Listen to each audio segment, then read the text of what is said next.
This is a 1905 National Cash Register.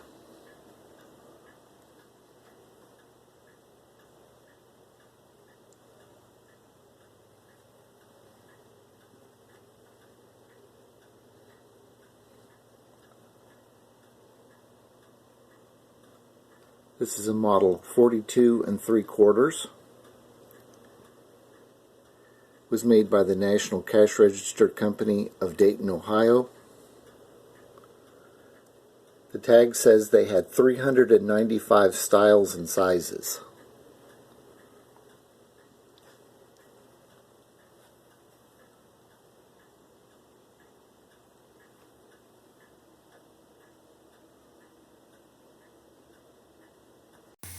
The paper label glued to the bottom of the drawer indicates that this register was delivered on January the 5th, 1906 to A.F. Witt in Rutland, Illinois. The size finish number space indicates that it is a model 42. The 3/4 indicates that it has the optional detail printer on the right side. C indicates that it is a polished red bronze case, and spec indicates that the name of the original owner was cast into the lid. On the right side of the register is a locked compartment. This contains a detail printer that records every transaction onto a paper tape. At the end of the day, the store owner could unlock this compartment, take the tape out, and reconcile cash sales, charge sales, money received on account, and money paid out. On the left side of the machine is a lock that locks the entire register. With the lock locked, the keys on the register cannot be pressed, the drawer cannot be opened. By turning the key, the register is enabled and all the functions work.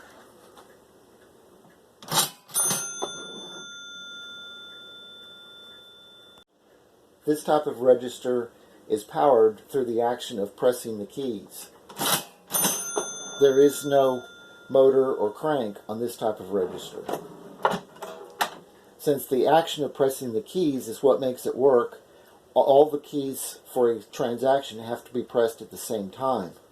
We want to enter a sale of $7.20. Both the $7 and 20-cent key have to be pressed at the same time. This gets difficult when you have a 4-digit sale to be recorded because of the number of keys that have to be pressed simultaneously.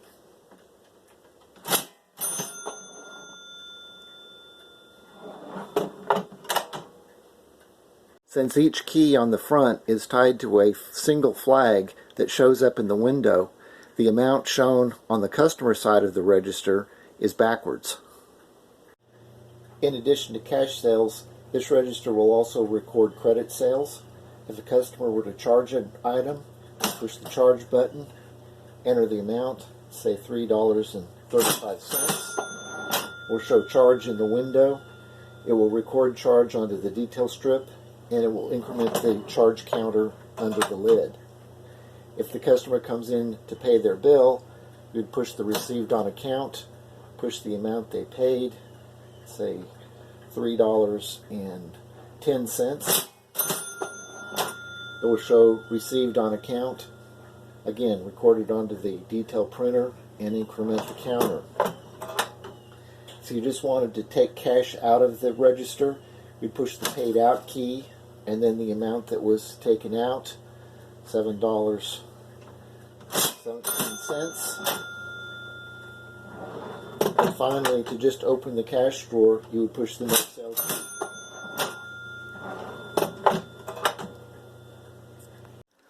At the end of the day, the owner would unlock the lid using his key and open that up to reveal the detail counters underneath. There is a counter that shows every transaction, counters for the special types of transactions, the received on account or charge sales, also the no sale and paid out categories. There's a counter that shows the total number of dollars and cents that should be in the register. and there's a counter on the lid that increments every time the lid is open. This lets the owner know if somebody has been inside and tinkered with the other counters. If we close the lid, we see it is right now sitting at 72. We reopen the lid, the counter is incremented to 73. When a transaction is entered, the customer counter will increment. And if we do a special transaction type, in this case we'll put the received on account.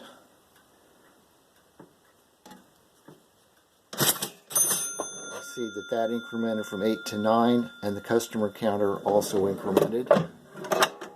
We have a charge sale.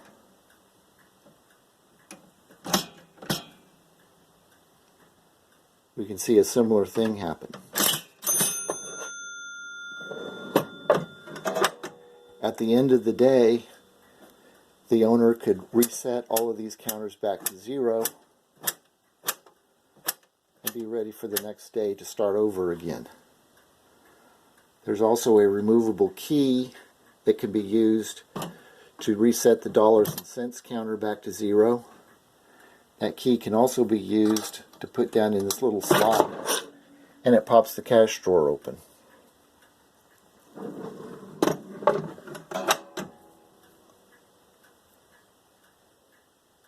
The cash drawer is built for the large format currency that was in circulation in 1905. There's also compartments for coins. Across the front, compartments for pennies, nickels, dimes, quarters, and 50-cent pieces. Further back, a compartment for silver dollars, and in the far back, a compartment for gold coins. It was not unusual for these registers to have a locking lid over that back compartment to add more security for the gold coin. The marble till plate over the drawer is a security feature. At the time, coins were made out of silver, and the silver would wear down quickly, which made the coins somewhat hard to distinguish and easy to counterfeit. A silver coin dropped on the marble will ring, a metal slug will not. So they could determine, even if a coin was worn, they could determine whether it was a real coin or not. The currency in circulation in 1905 was considerably larger than the currency we are familiar with in circulation today. The currency was downsized in 1928. There were several different types of currency in circulation at the time this register was made. These are United States notes, identified by the red seal. These were issued by the Treasury Department and backed by good faith in the United States government. National currency was issued by national banks chartered by the United States Treasury.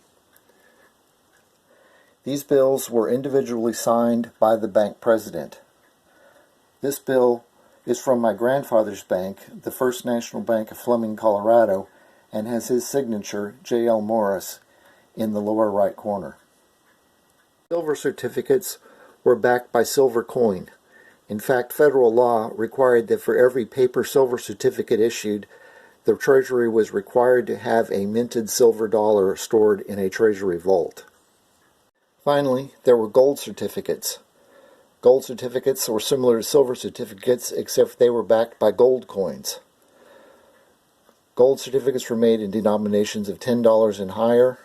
Gold coins were made in denominations of $20, $10, $5, and $2.50.